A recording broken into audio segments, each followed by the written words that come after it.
하나님 말씀은 마태복음 5장 38절로 48절까지 말씀입니다. 또 눈은 눈으로 이는 이로 갚으라 하였다는 것을 너희가 들었으나 나는 너희에게 이르노니 악한 자를 대적하지 말라. 누구든지 내 오른편 뺨을 치거든 왼편도 돌려대며 또 너를 고발하여 속옷을 가지고자 하는 자에게 겉옷까지도 가지게 하며 또 누구든지 너로 억지로 오리를 가게 하거든 그 사람과 심리를 동행하고 내게 구하는 자에게 주며 내게 꾸고자 하는 자에게 거절하지 말라. 또 내 이웃을 사랑하고 내 원수를 미워하라 하였다는 것을 너희가 들었으나 나는 너희에게 이르노니 너희 원수를 사랑하며 너희를 박해하는 자를 위하여 기도하라. 이같이 한즉 하늘에 계신 너희 아버지의 아들이 되리니 이는 하나님이 그 해를 악인과 선인에게 비추시며 비를 의로운 자와 불의한 자에게 내려주심이라. 너희가 너희를 사랑하는 자를 사랑하면 무슨 상이 있으리요? 세리도 이같이 아니하느냐? 또 너희가 너희 형제에게만 무난하면 남보다 더하는 것이 무엇이냐? 이방인들도 이같이 아니하느냐? 그러므로 하늘에 계신 너희 아버지의 온전하심과 같이 너희도 온전하라. 아멘. 4월 마지막 주 주일 예배입니다. 우리가 승리라는 2020년 주제로 예배를 시작한 지 벌써 4개월이 지나가고요. 4월은 특별히 어디에서의 승리라고 했나요? 네, 관계에서의 승리라고 하는 주제로 하나님의 말씀을 우리가 함께 가슴에 품고 관계에서 한번 승리해보자 달려왔습니다. 오늘 마지막 주 예배인데요. 오늘 말씀의 제목은 오리를 넘어 심리라고 하는 표현입니다. 사람들은 관계라고 하는 것을 맺고 살아가는데 알고 보면 그 관계 속에요 울타리라는 게 있어요. 눈에 보이진 않지만 관계를 구분짓는 장벽 같은 역할을 합니다. 그래서 각자가 가지고 있는 그 관계의 울타리를 통해서 어떤 일이 벌어지냐면 그 안에 들어올 사람과 밖에 있어야 될 사람을 우리가 구분짓기 시작합니다. 세월의 더함이 사람들의 숫자를 또한 알아가는 것 늘려가거든요. 아무리 많은 사람을 알아간다 할지라도 내 안에 있는 그 관계의 울타리는 변화되지 않으면 그 안에 들어와 있는 사람의 숫자는 별로 변함이 없습니다. 선을 그었다. 다시는 상종하지 않으리라. 내 저런 사람을 다시는 보는가 봐라.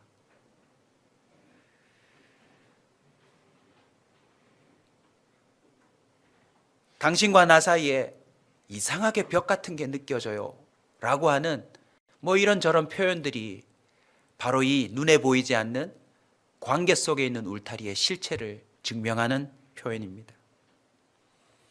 사람마다 울타리의 크기 차이는 있지만 안타까운 것은요, 평생 그 울타리 안에 사실상 갇혀 살아가요. 왜냐하면 그 울타리가 곧 그 사람의 한계를 드러내는 거거든요. 여러분도 오늘 이 관계 속에서의 승리 마지막 주일 예배를 통해서 한번 점검해 보시겠어요? 내가 쳐놓은 관계의 울타리 안에 있는 사람은 몇 명? 한번 이름 적어 보세요. 생각보다 사람의 숫자가 적을 겁니다. 내 나이에 맞게 정말 많은 사람을 알게 되었고 접촉했지만 내 울타리 안에 들어오도록 허용한 사람은요, 몇 사람 안 될 거예요. 더 심각한 게 있는데요, 이미 들어온 사람마저도 우리는 마음에 들지 않으면 수시로 퇴출시킨다는 사실을 우리는 고백해야 합니다. 근데 여러분, 예수님은 오늘 말씀을 통하여 우리에게 이런 도전을 해주세요. 진실로 나를 믿는 자는 그 관계의 울타리에 변화가 일어난다는 겁니다. 어떤 변화입니까? 그걸 상징적으로 예수님 말씀에서 인용해 봤습니다. 한번 따라서 할까요? 오리를 넘어 십리. 영어 표현으로는 1마일, 2마일이에요. 예수님의 말씀 속에서 그 변화를 한번 살펴봅시다. 오리를 넘어 십리. 1마일이 아니라 2마일로 넘어가는 것. 그게 바로 관계의 울타리를 넘어서는 또는 무너뜨리는 변화인데 어떤 변화일까요? 첫 번째는 악한 자에 대한 울타리 조정을 말씀하시는 겁니다. 오늘 본문을 보시면 눈에는 눈, 이에는 이. 저와 여러분은요, 그 울타리를 쳐놓고서 이 사람이 들어와도 되는 선한 사람인지 아니면 밖에 절대 못 들어오게 그냥 두어야 될 사람인지를 결정짓는데 그게 바로 내가 생각하는 선과 악의 기준이에요. 여러분 주변에 수많은 아는 사람들이 있지만 이미 정해놓지 않았나요? 저 사람 악한 사람, 저 사람 못된 사람. 그 사람이 나에게 언젠가 관계 속에서 했던 일들 때문에 우리는 그 사람을 악한 사람으로 규정하고 절대 우리 울타리 안으로 못 들어오게 막고 있는 관계들이 있을 것입니다. 섬뜩한 표현을 하자면 지금 내 옆에 앉아 있는 그 사람일지도 몰라요. 표시는 내지 않지만. 눈에는 눈, 이에는 이. 그게 보통 관계 속에서 대처하는 방법이었어요. 누구를 만날 때? 악하다고 생각하는 사람을 만날 때. 그런데 우리 주님은 무엇이라고 말씀하십니까? 오늘 39절에 보면 나는 너희에게 이르노니 악한 자를 대적하지 말라. 누구든지 내 오른밤을 치거든 왼편도 돌려대라. 그냥 문자 그대로 한번 말씀을 순종해 볼까요, 여러분? TV를 보시는 분들도 한번 지금 이 순간 옆에 예배 드리는 사람의 오른밤을 세게 한 대 때리십시오. 그리고 맞은 사람은 왼편을 돌려보십시오. 사실 그런 의미가 아니고요, 여러분. 우리는 어떻게 악한 자들을 대합니까? 네가 반말을 하면 나도 반말할 거야. 너가 한 대 때리면 나도 한 대 때릴 거야. 너에게 만약 욕을 한다면 나도 너에게 욕을 할 거야. 우리는 받은 대로 갚아주려고 하는 관계의 습성을 갖고 있어요. 이것이 마치 사람들 관계 속에서 상식과 원리와 규칙이 되어가고 있는 것을 예수님은 보셨어요. 그래서 뭐라고 표현합니까? 너희들은 그렇게 들었지 않느냐. 눈에는 눈, 이에는 이에라고 들었지만 나는 너에게 뭐라고 말해요? 악한 자들을 대적하지 말라. 오른밤을 혹시 치거든 왼밤을 돌려대어라. 대적하지 말라. 이 말을 다르게 표현하면 네가 생각하는, 네가 당했던 악에 대해서 너가 스스로 평가하고 보복하려고 하지 말라는 것입니다. 근거 세 가지를 성경 전체에서 찾아서 정리해 볼 수 있습니다. 첫 번째는요, 내가 정확한 심판을 할 수 없다는 것입니다. 오른밤을 맞았는데요, 만약 한 대 맞았으니 너도 오른밤 맞아서 너도 맞아야 돼 라고 때린다면 어떤 일이 벌어진 줄 아세요? 보기에는 한 대씩 주고받은 것이지만 이쪽 사람이 손바닥이 더 큰 거 있죠. 어린아이가 때린 빵과 어른이 때린 빵에는 차이가 나잖아요. 아무리 똑같은 측정을 한다 할지라도 정서적인 차이가 또 있잖아요. 씻은 손으로 때린 것과 묻은 손으로 때린 손.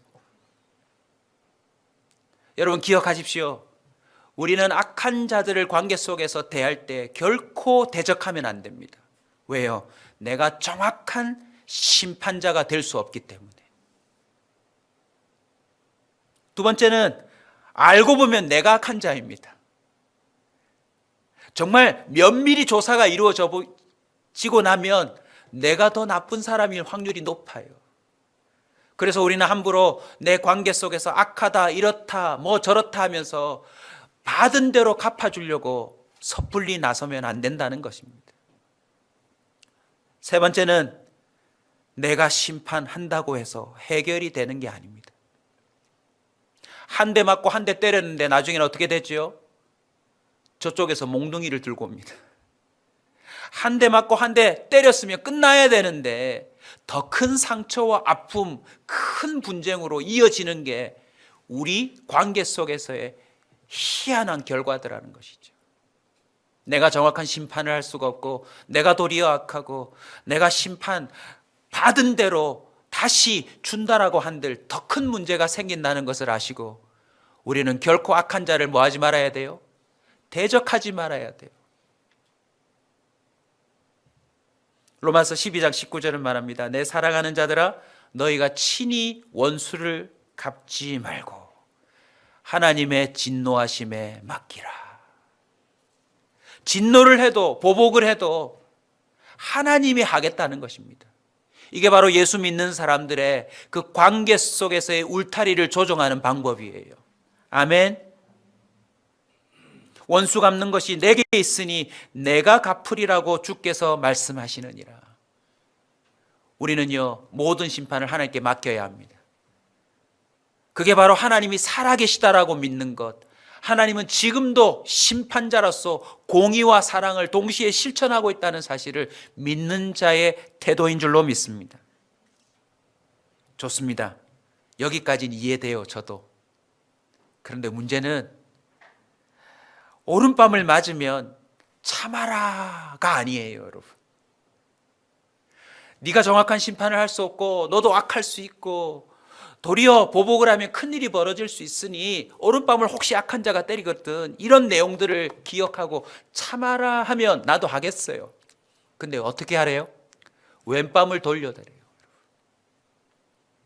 하나님 너무하신 거 아닌가요, 여러분? 또 이걸 오해하셔가지고 악한 사람이 때릴 때 그래 왼밤도 쳐라 이렇게 하면 그건 진짜 더 맞는 겁니다. 약 올리는 거예요. 예수님의 모습 속에 힌트가 있습니다. 이 산상수훈의 설교를 하시고 예수님이 어떻게 하셨죠? 묵묵히 때리는 대로 다 맞으시더라고요. 채찍으로 때리든 손으로 때리든 침을 뱉든 못으로 박든 우리 주님이 악한 자들이 던져대는 그 어떤 공격도 무례함도 다 받아내셨어요.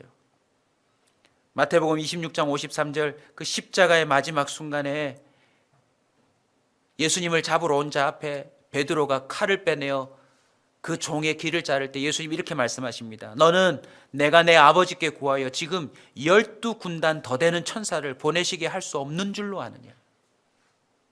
내가 지금 손이 없어서 못 치는 줄 아느냐? 내가 지금 마음이 없어서 내가 화를 못 내는 줄 아느냐? 주님은 훨씬 더 강력한 권능으로 악한 자들을 처리할 수 있었지만 주님은요 때리는 족족 던지는 그 모든 모욕을 다 받아내셨어요. 이유가 뭡니까? 베드로에게 이렇게 말씀하세요. 칼을 도로 칼집에 꽂으라. 칼을 가지는 자는 다 칼로 망하느니라. 여러분, 악을 대하는 다른 방법이 있다는 겁니다.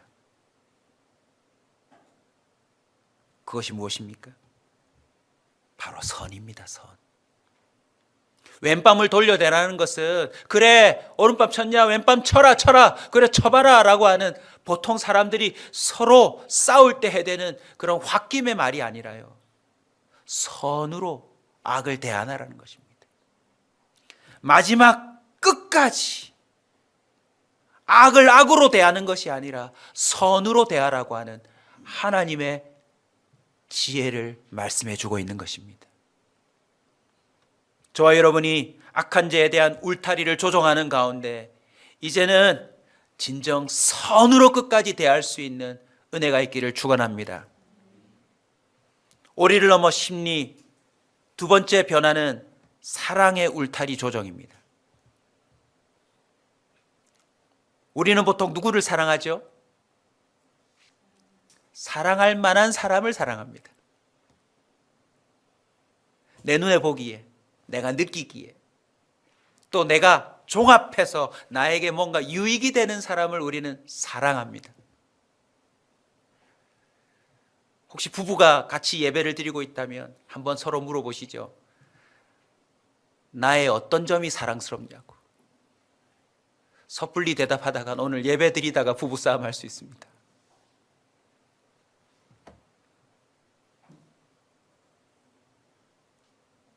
자신이 쳐놓은 사랑의 울타리라고 하는 그 범위 안에 누가 들어와 있는지 한번 지금 생각해 보실래요? 누가 들어와 있죠? 부모님 들어와 있을 겁니다. 물론 부모님이 없는 사람도 있겠죠. 배우자, 자녀, 그 외에 누가 있나요? 정말 별로 없을 거예요. 오히려 강아지 한 마리가 들어와 있을 수도 있습니다. 고양이 한 마리가 들어와 있을 수 있어요. 사랑하는 존재로 말입니다. 오늘 본문 46절 47절을 보면 너희가 너희를 사랑하는 자를 사랑하면 무슨 상이 있으리요? 한마디로요, 상이 없다는 겁니다. 이유가 뭐죠? 그건 누구나 할 수 있는 거니까. 세리도 한대요. 심지어 우리가 생각하는 단순히 세금 거두는 자가 아니라 세리는 어떤 사람입니까? 예수님 당시에 가장 사람들 사이에 악하다라고 여겨지는 사람마저도 사랑할 만한 사람에 대해서는 사랑하더라는 거죠. 47절은요, 너희가 너희 형제에게만 무난하면 남보다 더하는 것이 무엇이냐. 예수 믿는 사람은 차이가 나야 합니다. 아멘. 예수 그리스도를 진실로 믿는 사람은 다른 사람들과 나은 게 있어야 합니다, 여러분. 만약 그게 없다면 우리는 예수를 믿을 이유가 없습니다. 사랑하는 사람들마저도 마음에 들지 않으면 울타리 밖으로 냉정하게 내보내는 게 저희들인데 예수님은 말씀하십니다. 사랑의 대상에 변화가 일어나야 한대요. 지금 울타리 안에 있는 그 사람의 숫자로는 안 된대요, 여러분. 더 많은 사람이 들어와야 한답니다. 아멘. 44절입니다. 나는 너희에게 이르노니 너희 원수를 사랑하며 너희를 박해하는 자를 위하여 기도하라. 우리는 누구를 사랑해야 합니까? 원수입니다. 사랑할 만한 사람이라고 하는 울타리가 여기였다면 우리는 원수 지점까지 울타리를 확장해야 합니다. 정말 어려운 말씀이지요. 정말 어려운 말씀이에요. 물론 이것을 이미 실천한 사람도 있습니다. 그죠? 정말 많이 인용되는 예가 있는데 TV 프로그램에 부부가 나와가지고, 그죠? 스피드 퀴즈 게임을 하는데 부부가 서로에게 뭐라고 말해요? 평생 왼수. 그분은 벌써 울타리 안에 원수를 모시고 살아가고 있는 거죠. 여러분은 원수를 사랑하세요? 아예 잊으려고, 그 사람은 생각도 하지 않으려고. 왜요? 그 사람의 얼굴과 이름을 떠올리는 순간 막 화가 치미니까, 그때 그 사건이 떠오르니까 막 스트레스가 올라오고 혈압이 올라오니까 어쨌든 그 사람은 생각지도 않으려고 하고, 혹이라도 길을 가다가 만나면 그날은 예수 믿는 사람의 입에서 뭐라고 나오는지 아세요? 아우, 재수 없다, 이렇게 나와요. 세상에.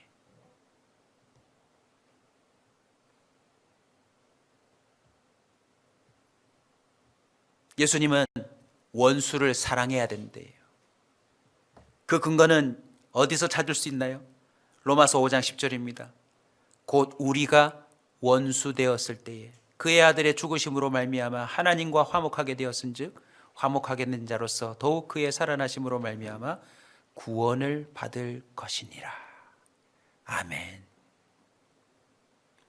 저와 여러분이 하나님께 원수라는 사실을 아세요? 육신의 생각은 하나님과 원수가 되나니, 저와 여러분이 품고 살아가는 생각과 말과 행동들이 나중에 따져보면요, 하나님 앞에 다 원수가 된다는 사실 아세요, 여러분? 그래서 우리가 만약 원수를 미워해야 된다라고 규정하기 시작하면 누구부터 처단돼야 될까요? 저와 여러분이란 사실을 우리는 놓쳐서는 안 됩니다. 원수를 어떻게 사랑할까요? 주님은 기도하라라고 말씀해 주십니다. 예수 믿는 사람들에게 있어서 사랑의 방식이 달라져야 한다는 뜻입니다. 여러분, 사랑은요, 대체로 감정으로부터 출발하는 줄 알아요. 뭔가 이게 필이 와야지. 그죠? 뭔가 화학적인 반응이 일어나야 사랑한다라고 말할 수 있지. 부부끼리도 심지어 사랑의 감정이 식으면 사니 못 사니 하지 않아요? 근데 성경은 말해요. 원수를 사랑하는 게 갑자기 어제까지 원수였는데 오늘 막 콩깍지가 쓰여가지고 왜 저렇게 잘생겼지? 왜 저렇게 이쁘지? 그게 아니라는 것입니다. 뭐 하래요, 여러분? 기도하래요. 기억하십시다. 사랑이란 기도로부터 출발하는 겁니다. 왜 기도로부터 출발하는 게 사랑입니까? 내 감정으로 사랑하는 건 사랑에 도달하지 못해요, 여러분. 금세 저쪽에서부터 반응이 안 오면 그 사랑은 온데간데 없이 훅 사라져 버릴 밖에 없습니다. 근데 기도는요, 하나님이 전지전능하시고 정말 온전하신 하나님이 그 사람에게 은혜를 베풀어 달라고 부탁하는 거, 이거 사랑 아닙니까? 내가 저 사람에게 어찌하는 것보다 하나님이 저 사람에게 은혜를 베풀어 달라고 내가 대신 부탁하는 거, 이게 사랑의 출발이라는 거죠. 오늘부터 저와 여러분이 사랑할 수 없는 사람을 위해서 기도를 시작하시기 바랍니다. 내 울타리 밖에 두었던 사람들을 위해서 우리는 한 명 한 명을 두고 기도하기 시작해야 할 것입니다. 하나님, 그 사람에게 은혜를 베풀어 주십시오. 더 이상 저렇게 살지 않도록 꼭 좀 도와주십시오. 사실 저 사람이나 나나 별반 다를 것이 없는 죄인인데 하나님, 저 사람에게 은혜를 베풀어 주십시오.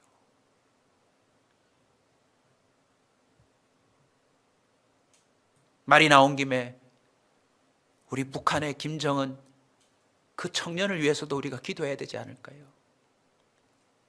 지금 소문이 무성한데 뭐 어찌 됐는지 모르겠지만 이제 36살인데 그 젊은 청년이 왕노릇 한답시고 할아버지 아버지 흉내 낸다고 그 온몸이 망가지고 참 불쌍하고 안 됐어요. 우리는 원수 같은 자들을 위해서 기도해야 될 줄로 믿습니다. 하나님, 혹이라도 정말 목숨이 위태한 때라면 정말 자신이 별게 아닌 걸 깨닫고 공산주의를 포기하고 할아버지 위에 할머니가 믿었던 하나님 아버지를 믿고 돌아오는 역사 일어나게 하여 주시옵소서. 여러분 개인적인 학교나 직장이나 여러분 주변의 이웃 가운데 정말 미운 사람을 위해서 우리는 무엇하기 시작해야 돼요? 기도하기 시작해야 합니다. 그 기도의 궁극적인 목표가 무엇입니까? 그 영혼의 구원입니다. 그 영혼의 구원.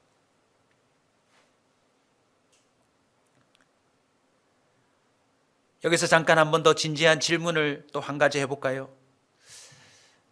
여러분은 하나님 앞에 사랑받을 만한 존재세요? 아이들 표현으로 좀 바꾸면 하나님께 사랑받을 만한 짓을 하나요? 정말 하나님께 얄미운 존재일지 몰라요. 언제나 기도의 자리에 와서 딱 필요만 채우면 싹 사라지는 존재. 자기한테는 무한정 은혜를 베풀어 달라고 하면서 자기 주변에 있는 사소한 존재에게는 너무나도 인색하고 냉정한 사랑을 베푸는 우리의 모습을 주님이 보고 너무너무 실망하실지도 몰라요. 오죽하면 이스라엘 민족에게 상징적으로 이사야 선지자를 통해서 이렇게 말하죠. 41장 14절입니다. 버러지 같은 너희 야곱, 너희 이스라엘 사람들아 두려워하지 말라. 나 여호와가 말하노니 내가 너를 도울 것이라. 내 구속자는 이스라엘 거룩하니니라. 짐승봐도 못한 인간, 이 버러지봐도 못한 인간아 하고서는 그 뒤에 브라브라브라가 나와야 되는데 우리 주님은 뭐라고 말씀하세요? 우리의 실체를 얘기하지만 그 뒤에는 사랑을 선포하세요.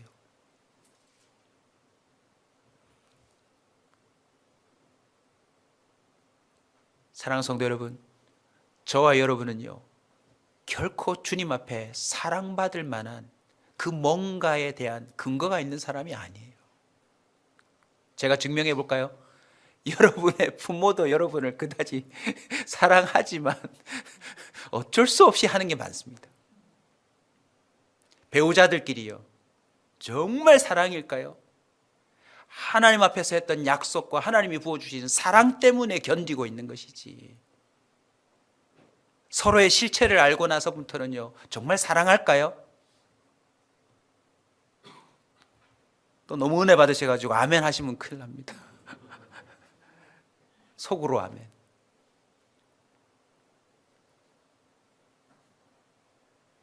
우리가 원수 되었을 때 주님이 왜 이런 말씀을 하시죠?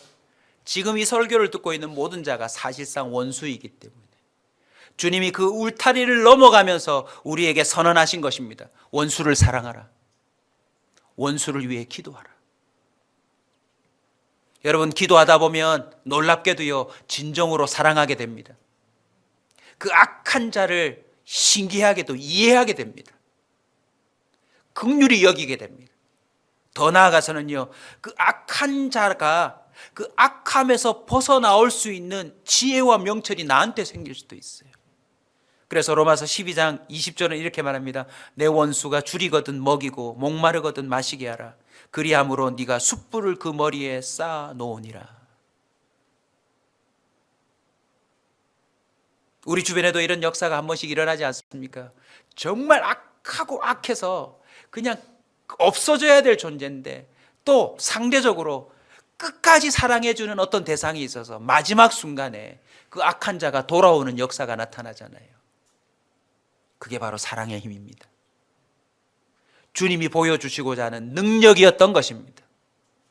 올 한 해 저와 여러분의 관계에 이런 능력이 일어나기를 주의 이름으로 축원합니다. 대충 나한테 꼬리 흔들어주는, 나한테 정말 반려견처럼 아무 조건 없이 날마다 반겨주는 그런 존재만 사랑하는 존재가 아니라 나한테 짖어도, 나를 물고 늘어줘도 끝까지 사랑해 줄 수 있는 그 능력이 우리 안에 나타나기를 축원합니다. 뭐부터 시작해요? 기도부터. 이 설교를 하면서 제가 신이 납니다. 오늘부터 나를 위해서 기도할 사람이 늘어날 거니까. 저를 싫어하던 사람이 기도하겠죠. 여러분도 기도할 사람이 늘어날 겁니다. 할렐루야. 오리를 넘어 심리, 마지막 세 번째 변화는 무엇입니까? 바로 섬김의 울타리 조정입니다. 오늘 본문에 보시면 주님이 뭐라고 말씀하시죠? 오리를 넘어 심리를 가라. 송사를 벌여서 법정까지 가서 내 겉옷을, 속옷을 뺏으려고 하는 자에게 겉옷까지도 줘라. 섬김의 삶을 여러분 혹시 살고 계세요? 우리는 양심 고백해야 합니다. 우리 욕구 중에요, 끊어지지 않는 욕구가 있는데 뭐냐면 섬김을 받고 싶어요. 식당 가서 셀프가 좋으세요? 친절한 사람이 물 갖다 주는 게 좋으세요? 어디에 가서 내 차를 다른 사람이 주차해 주는 게 좋으세요? 나보고 저 끝에 가서 대라는 게 좋으세요? 교회에 오셔서도 여러분이 가만히 앉아있으면 누군가가 밥을 챙겨주는 게 좋으세요? 아니면 여러분이 막 설거지부터 시작해서 모든 밥을 챙기는 게 좋으세요? 우리는 대체로 섬김 받는 걸 좋아해요. 다른 이들을 섬기는 것에는 우리가 꽤 망설입니다. 이것저것 계산하고 또 죄요. 시간이 없는데, 돈이 없는데, 내가 제 사람보다 나이가 많은데, 그래도 내가 신분이 있는데, 뭐 이런저런 걸 재면서 우리는 섬김에 매우 인색한 삶을 삽니다. 그리고 얼마의 섬김이라도 하고 나면 금세 지쳐요. 아이고 지친다, 아이고 지친다. 너무 피곤하다. 근데 예수님 말씀하세요. 오리를 가자고 해서 오리를 갔다면 심리도 가져라. 혹 속옷을 달라고 하면 겉옷을 줘라. 우리나라 문화에서는 좀 이해가 안 되는 표현이지만 이 언더웨어, 아웃도어를 말하는 게 아닙니다. 이 당시에는 일교차가 심하기 때문에 속옷은 좀 줄 수 있을 망정 겉옷은 절대로 주면 안 돼. 왜? 내 목숨과 관련돼 있으니까. 겉옷을 주는 순간 나는 오늘 저녁에 뭐 할 수 있어요? 죽을 수도 있는 아주 넘지 못할 영역을 말하는 겁니다. 그런데 여러분, 대부분 2배예요. 2배. 오리, 심리, 속옷, 겉옷, 내가 지금까지 했던 섬김을 그대로 한 번 더 하라라고 하는 의미도 될 수 있습니다. 이게 너무 힘든 거 아니에요, 여러분? 저한테 한번 적용해 봅시다. 개척을 한번 했는데 주님이 오늘 저녁에 저에게 나타나셔서 기봉아, 이 교회를 떠나 또 아무도 모르는 곳에 가서 개척을 또 한번 하라 그러면 할 수 있을까요, 없을까요? 할 수 있습니다. 왜 이러십니까, 여러분?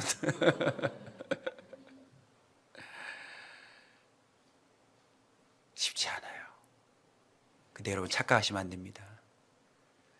오리를 가자고 해서 10리를 가졌더니 또 그 사람이 15리를 가자 할 때 가수 있겠어요? 이 표현은 무작정 해주라는 게 아닙니다.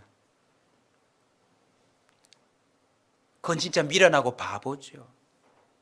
예수님이 말씀하셨어요. 마태복음 20장 28절입니다. 인자가 온 것은 섬김을 받으려 함이 아니라 도리어 섬기려 하고 자기 목숨을 많은 사람의 대속물로 주려 함이니라. 여기에 주님의 의도가 담겨 있습니다. 왜 오리를 가졌는데 10리를 또 가져라는 거죠? 네가 예수 믿으니까 무조건 그렇게 섬기라는 것이 아닙니다. 상대편의 영혼 구원을 위해서. 내가 식당에 손님으로 왔지만 내가 왜 접시를 정리해 줍니까? 나를 서빙하러 왔던 이분이 우리가 기도하고 밥 먹는 거 봤잖아요. 우리가 막 즐거워하면서 집사님, 목사님, 권사님 부르는 거 봤잖아요. 이 사람이 구원에 이르도록 하기 위해서 필요한 일을 하라는 표현입니다. 아멘. 내가 생각하는 기준에서 멈추지 말라는 것입니다. 우리는 언제나 상대편의 구원에 초점을 맞추고 살아야 합니다. 아멘. 만약 하나님이 기준을 제시했다면 예수님이 왜 죽습니까? 왜 사람의 몸을 입습니까? 우리는 아직도 교회 안에서 마저도요. 아니, 교회를 떠나서도 더 심각해요. 우리 성도들이 이미 잘하고 계신데 유튜브로 또 설교가 나가니까 불특정 다수가 들으니까 우리 모든 예수 믿는 사람들에게 선포하는 셈 치고 한 번 더 도전합니다. 목사님 앞에서는 목사님 하시다가 식당 직원이 오면 반말을 쭉 하는 경우가 있어요. 그러면 안 돼요, 여러분. 모든 사람에게 동일하게. 아멘.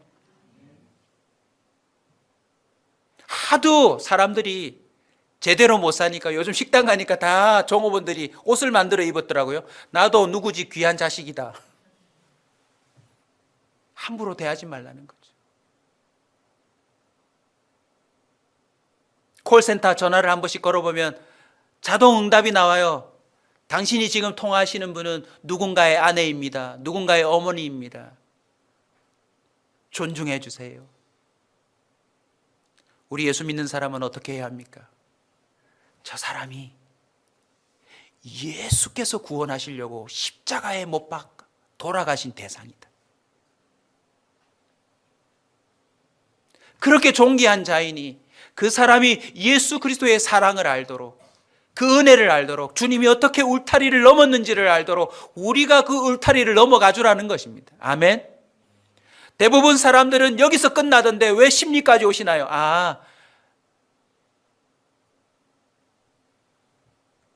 주님께서 저의 울타리를 넘어와 주셨기에 저도 이렇게 합니다. 이해되세요, 여러분? 다른 사람은 다 속옷에서 끝나는데 왜 우리는 겉옷을 줍니까? 그 사람이 그걸 입고 주님의 그 가죽옷의 의미를 느낄 수 있도록 도전하라는 거죠. 여러분, 우리의 섬김의 기준은 이제 무엇입니까? 그 사람이 이 땅에 섬기러 오신 예수 그리스도의 그 섬김, 그 은혜를 느낄 수 있도록 돕는 것입니다. 말씀을 맺습니다. 악한 자에 대한 울타리 조정, 사랑의 울타리 조정, 섬김의 울타리 조정, 이 변화가 정말 가능할까요, 여러분? 가능합니다. 할렐루야. 우리는 평생 내 울타리 안에 갇혀 살면서 그 안에 들어온 사람들하고는 잘 지내는 듯 하지만 또 조건이 맞지 않으면 언제든지 쫓아내 보내잖아요. 나 또한 누군가의 울타리 안에 들어갔다가 쫓겨난 경험도 있잖아요, 여러분. 그런데 이 울타리를 주님은 확장할 뿐만 아니라 아예 무너뜨리시려고 작정하셨어요. 이 변화는 가능합니다. 왜요? 예수님이 넘으신 울타리의 결과거든요. 할렐루야. 그래서 우리 온사교회 주보에도 나오지만 이 말씀은 여러분 꼭 암송해 주셔야 돼요. 로마서 5장 48절이 온사 커뮤니티 교회의 이름의 근거가 되는 성경 구절 아닙니까? 우리 같이 한번 읽을까요? 48절 시작. 그러므로 하늘에 계신 너희 아버지께서 온전하신 것 같이 너희도 온전하라. 2020년 서로 바이러스에 걸리지 않기 위해서 서로 사회적 거리를 더 두고 있는 이때에 우리 그리스도인들은 그 사람 간의 정말 친밀한 간격을 더 좁힐 수 있기를 주의 이름으로 축원합니다. 울타리를 걷어내야 합니다. 오늘 45절을 보시면 이같이 한즉 하늘에 계신 너희 아버지의 아들이 되리니 이는 하나님이 그 해를 악인과 선인에게 비추게 하시며 비를 의로운 자와 불의한 자에게 내리우심이니라. 우리가 이런 변화를 경험할 때 우리가 뭐가 된대요? 하늘에 계신 하나님의 아들이 된대요. 이게 비밀입니다. 저와 여러분을 위해서 주님이 울타리를 걷어내시고 우리를 주님의 품 안에 인도한 증거가 뭐예요? 우리도 울타리가 제거되더라는 것입니다.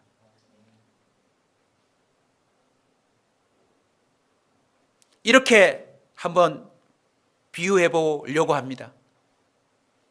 제가 이 말씀을 전한 자로서 누군가 오리를 갔어요. 그것도 쉽지 않았어요. 근데 이 사람이 오리를 더 가주면 안 되겠냐라고 부탁하는데 제 마음속에 어떤 마음이 들어요? 아니, 목사를 무슨 목사로 보나? 여기까지 와준 게 얼만데 또 가달라고 하나라고 하는 게 제 한계잖아요.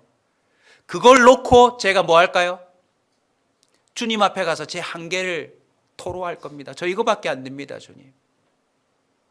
그때 그 기도 속에서 또 제가 살아온 삶 속에서 하나님이 뭘 깨닫게 해주실까요? 주님이 저와 동행해 주신 걸 알게 해 주실 거예요. 그래서 갈 수 없었던 그 오리의 지점에서 6리 7리로 갈 수 있도록 나아갈 때 그 힘이 어디서 올까요? 나와 또 동행해 주시는 예수 그리스도로부터 그것이 오더라는 것입니다. 그래서 저와 여러분이 만약 오리에서 10리를 갔다면 그게 바로 나와 울타리를 넘어서 동행해 주시는 하나님의 증거인 것입니다. 내가 사랑할 사람들만 한 10명 추려서 사랑했었는데 어느새 사랑할 수 없던 사람이 11명, 12명, 13명, 만약에 100명이 들어왔다. 그러면 하나님이 나를 어떻게 사랑하시는지를 주님이 보여주신 그 범위가 확대되었다는 것을 의미하는 것입니다. 내가 십자가의 사랑을 적어도 100명 정도는 얼마든지 받아들일 수 있을 정도로 깨달았다는 것을 보여주는 것입니다. 우리는 이 오늘 예수님의 입술을 통하여 설교를 통하여 전해지는 울타리가 제거되고 무너졌다라고 하는 이 복음을 우리의 울타리로 말미암아 다른 사람들에게 그 복음이 넘어가지 않도록 방해해서는 안 된다는 것입니다. 저와 여러분이 만약 허물어진 예수 그리스도의 울타리 안에 하나님의 자녀로, 하나님의 양으로, 하나님의 백성으로 마음껏 누리고 있다면 우리 또한 울타리를 제거하고 사람들에게 그 문을 열어줘야 된다는 것입니다. 요한복음 10장 9절입니다. 내가 문이니 누구든지 나로 말미암아 들어가면 구원을 받고 또는 들어가며 나오며 꼴을 얻으리라. 마태복음 28장 20절 우리 다 함께 읽고 함께 기도합시다. 마태복음 28장 20절입니다.